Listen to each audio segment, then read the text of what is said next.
आप रशिया में e visa के ऊपर आए हो ना, तो कुछ सिलेक्टेड जगह ही हैं जहाँ से आप रशिया को छोड़ सकते हो। इमिग्रेशन पे एक मस्त सीन हो गया, गलत नहीं हुआ, बस मेरे को ये उम्मीद नहीं थी कि मुझे पैसे पे करने पड़ेंगे। भाई ने एग्री किया मुझसे 150 रुपये में, लेकिन जब यहाँ पे पहुँचे ना तो बोलने लगे कि नहीं भाई तेरे को 1000 रुपये पे करने पड़ेंगे।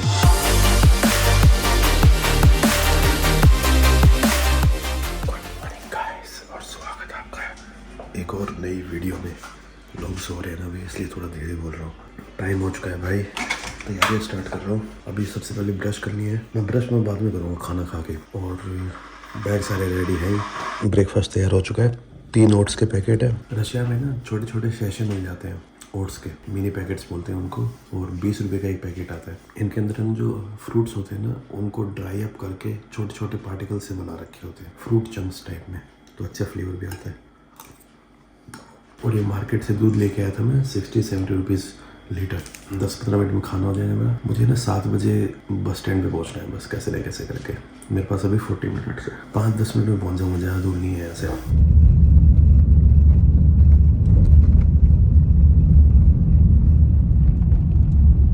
भाई बस स्टैंड पे पहुंच गया हूँ, और ये वो बस है जो उलान बटार लेके जाने वाली है मुझे। जुलचिन वर्ल्ड टूर्स, मंगोलियन बस है ये। मंगोलियन देखिए UNZ या UN3 लिखा हुआ है। और ये है उलान उदे का बस स्टैंड के सुबह सुबह के नज़ारे। सुबह के 7 बजे हैं अभी।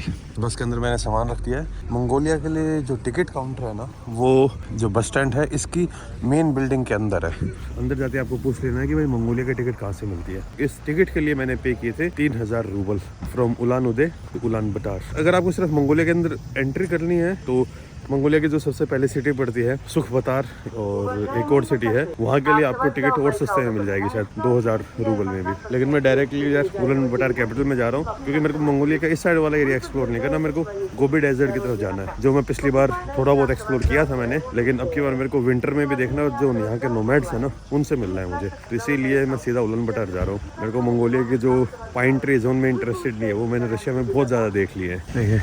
Tourist Ulan Bator, Ulan Ude. तो आज भाई वापस से जो चंगेज़ खान का देश है ना, उसके अंदर फिर से एंट्री हो जाएगी अपनी। और मेरी सीट है 21 विंडो। ये देखिए मंगोलिया का फ्लैग। बस के अंदर बैठ चुका हूँ, सब कुछ इजीली हो गया है। बस निकल पड़ी है भाई। पहले तो बस के अंदर जो हीटिंग सिस्टम था वो काम नहीं कर रहा था, लेकिन अब करने लग गया है।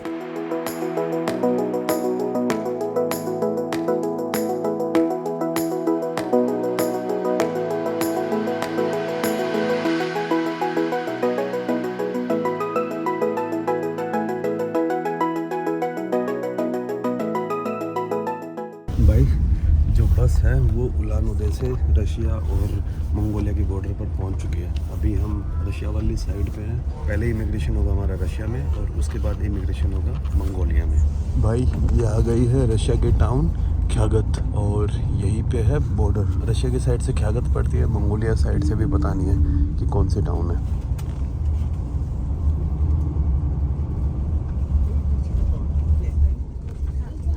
अभी तक बॉर्डर आ ही नहीं रहा है, चले जा रहे हैं, और गूगल मैप्स के ऊपर दिखा रहा है कि हम बॉर्डर पे पहुंच गए हैं। बस शायद सिटी के अंदर इधर उधर होते हुए जा रही है। ये लास्ट सिटी है भाई रशिया की। अगर आप रशिया में ई वीज़ा के ऊपर आए हो ना, तो कुछ सिलेक्टेड जगह ही हैं जहाँ से आप रशिया को छोड़ सकते हो।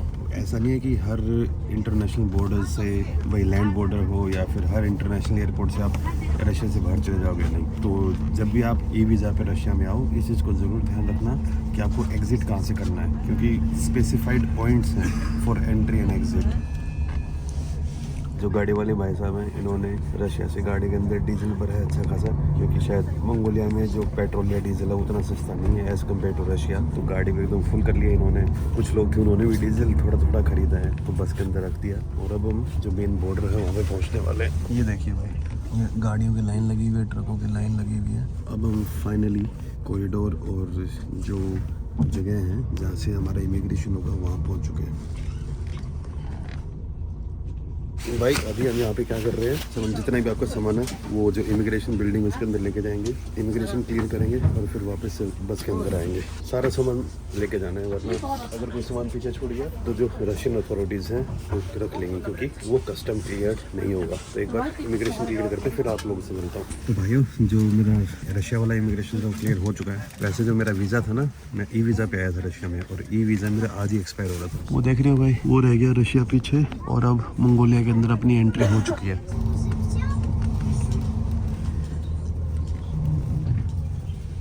तो भाई और बहनों, मंगोलिया के अंदर फिर से एंट्री हो गई अपनी। ये देखिए, ये अपनी बस खड़ी है और इधर अब हम रेस्टोरेंट के अंदर जाने वाले हैं। और यहाँ पे जैसे ही बस मंगोलिया के अंदर एंट्री हुई, बस से उतरे, इमिग्रेशन सब कुछ क्लियर किया और बाहर आते भाई जो मनी एक्सचेंज वाले भाई, जो लोग रशिया से आ रहे थे, वो अपना रशियन रूबल इनके साथ चेंज कर सकते हैं और मंगोलियन मन्नत ले सकते हैं। इमिग्रेशन पे एक मस्त सीन हो गया, गलत नहीं हुआ। बस मेरे को ये उम्मीद नहीं थी कि मुझे पैसे पे करने पड़ेंगे। चलो वो स्टोरी है ना बाद में बताऊंगा, पहले खाना खाऊंगा, बहुत टाइम हो गया, भूख लगी है मस्त वाली।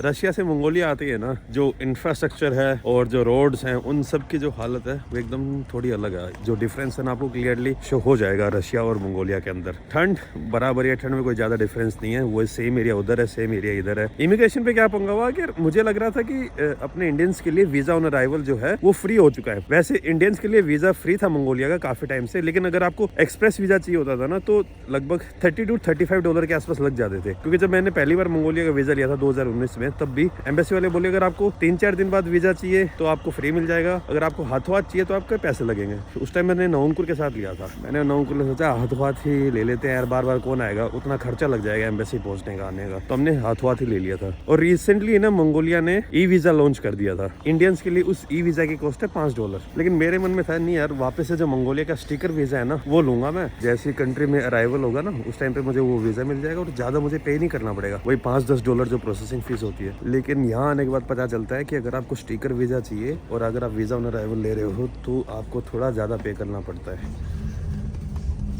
तो उलन बटार है यहाँ से 345 किलोमीटर। तो ये वाली गलती है ना आप मत करना मेरी तरह। देखो अगर आप ई वीज़ा पे आओगे मंगोलिया में, आपके पासपोर्ट के ऊपर स्टिकर नहीं लगेगा। ऑलरेडी मेरे पास मंगोलिया का स्टिकर था, लेकिन मेरे पास ये था कि यार मैक्स मुझे $10 से $15 देने पड़ जाएंगे स्टिकर के लिए, और इससे ज़्यादा क्या ही देना पड़ेगा। लेकिन वो बोलते नहीं यार आपको एक्सप्रेस वाली फ़ी पे करनी पड़ेगी। बट ठीक है चलो कोई नहीं, एक्सप्रेस वाली फ़ी पे कर देता हूँ। तो अगर आप मंगोलिया आते हो तो I will not recommend you visa on arrival. या तो आप एम्बेसी से वीज़ा लेके आओ, जो दिल्ली में अपनी एम्बेसी है ना उस पर जाओ, पासपोर्ट अपना सबमिट कर दो, 3 से 4 दिन बाद वो आपको स्टिकर वीज़ा लगा के दे देंगे। And Mongolia visa is free for Indians, कोई पैसा नहीं लगेगा। लेकिन अगर आप हाथों हाथ लेते हो, अगर आपके पास टाइम नहीं है, तो मैं आपको कहूँगा कि इंस्टेड ऑफ स्टिकर वीज़ा आप ई वीज़ा अप्लाई कर दीजिए।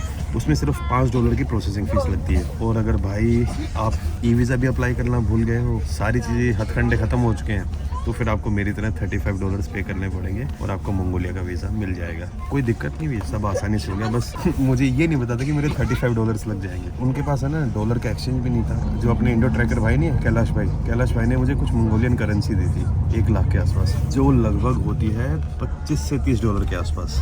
तो सारी की सारी मुझे यहीं पे करनी पड़ गई, क्योंकि उनके पास डॉलर का एक्सचेंज नहीं था और मेरे पास मंगोलियन करेंसी थी। मंगोलियन करेंसी मेरे पास कम पड़ रही थी 20,000। तो जो बस के ड्राइवर थे उन्होंने मुझे दिया और बोलते कि तू मुझे बाद में दे देना। फिर मैंने अंदर आने के बाद जो मेरे पास 5,000 रशियन रूबल का नोट था ना वो चेंज करा के फिर मैंने ड्राइवर को पे किया। और जो बर्फ़ की चादर है ना भाई अभी तक ख़त्म नहीं हुई है। जब तक मैं रशिया और मंगोलिया को छोड़ नहीं देता ना, ये पूरी बर्फ़ की चादर ऐसी रहने वाली है। वो भाई रशिया की लास्ट झलक देख लीजिए। जो सामने आपको एक चर्च दिख रहा है ना वो रशिया में है। उस साइड आगे जो शहर दिख रहा है वो रशिया में है। और ये एक नदी जो भी जमी हुई है।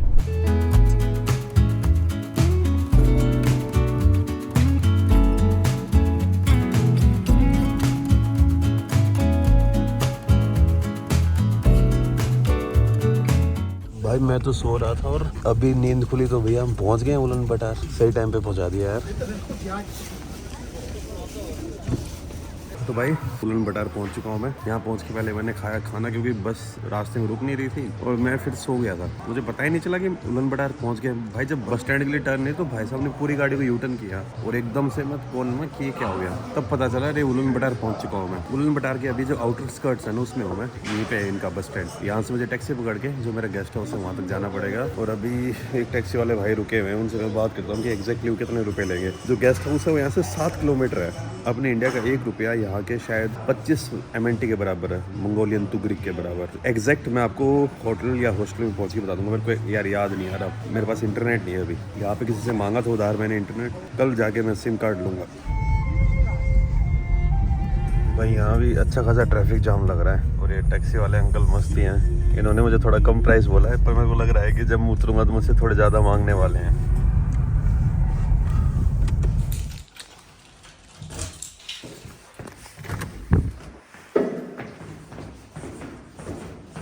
तो भाई रोम के अंदर मेरा सामान मैं रख के आ चुका हूँ, और जो मेरा अंदाजा था ना वो सही था। टैक्सी वाले भाई से मेरी बात हुई थी 4500 तुगरिक में, 1 Indian rupees equals to 40 Mongolian tugrik.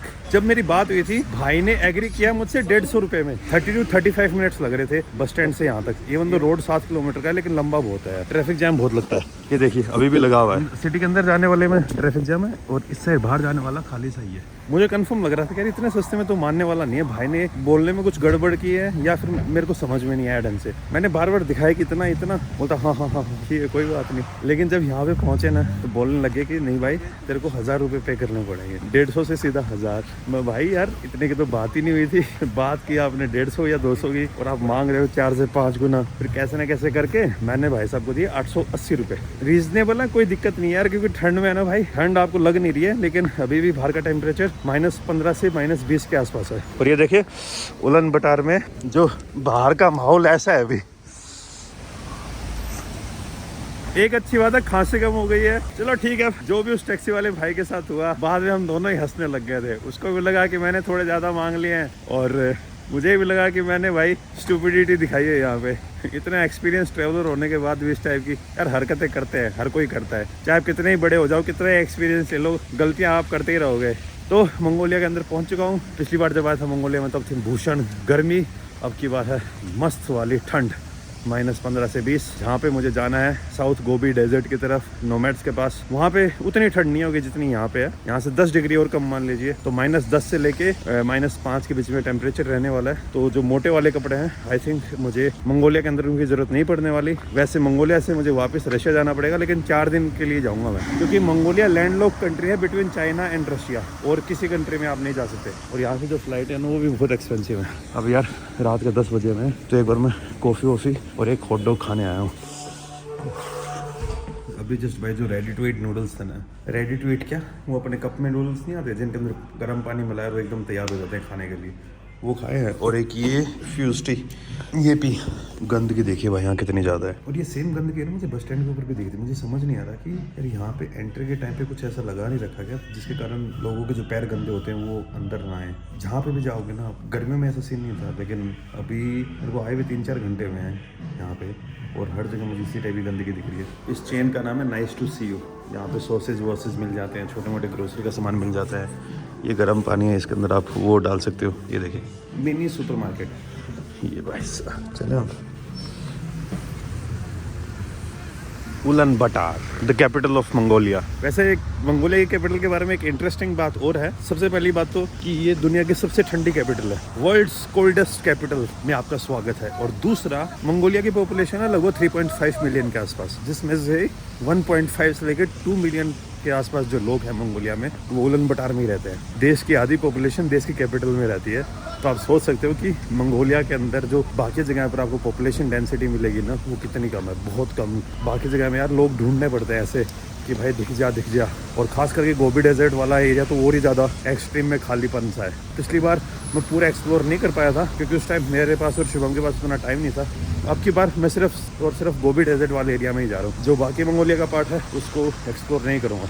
एक तो ठंड बहुत ज़्यादा है, और ऑलरेडी उस एरिया को मैंने ठीक ठाक एक्सप्लोर कर लिया है। 10-12 दिन गोबी डेजर्ट को एक्सप्लोर करके मैं वापस इधर से ही उलन बटार आके, यहीं से जिस रास्ते से मैं आया था ना, यहाँ से वापस उलान उदे से फिर मैं एक बार लेक बाइकल जाके आऊँगा, और लेक बाइकल से सीधा नोवोसिबिर्स्क, और नोवोसिबिर्स्क से फ्लाइट पकड़ के सीधा दुबई, और दुबई के बाद भाई सीधा अफ्रीका। और ये देख रहे हो भाई अपने वाली जिमनी, लेकिन यहाँ पे जो जिमनी है ना, इसके 5 डोर नहीं है, 3 डोर वाली है।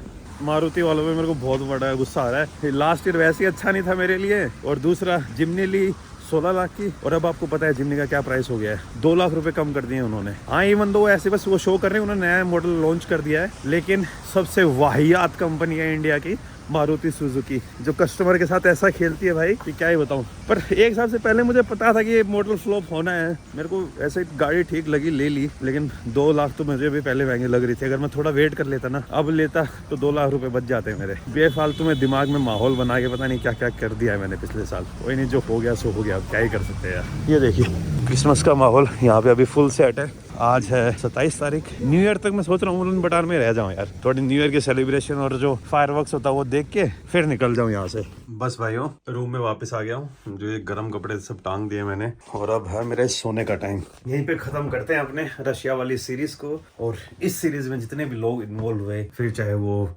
तानिया हो या फिर अपने फ्यूदर अंकल ओमियाकोन वाले, उन सभी का तहे दिल से धन्यवाद। और आप सभी लोगों का भी बहुत बहुत धन्यवाद कि आप लोगों को ये वाली सीरीज काफी पसंद आई। कल से स्टार्ट हो गई मंगोलिया की सीरीज। मंगोलिया में मैं लगभग 10 से 15 दिन रुकने वाला हूँ, ज्यादा दिन नहीं रुकूंगा। मेरे को 1-2 जगह देखनी थी, वही जगह देख के फिर वापस रशिया जाऊंगा। और रशिया में भी वापस से 5 दिन रुकूंगा, क्योंकि रशिया के अलावा मुझे और कहीं से ट्रांजिट नहीं कर सकता। मैं देखूंगा, अगर मुझे यहाँ से मंगोलिया से फ्लाइट मिल गई निकलने के लिए तो मैं शायद वहां से सीधा फ्लाई करके निकल जाऊंगा। लेकिन चांसेस थोड़े कम हैं। मुझे ऐसा लग रहा है कि मुझे रशिया जाना ही पड़ेगा, तो मुझे रशिया का ई वीज़ा फिर से अप्लाई करना पड़ेगा।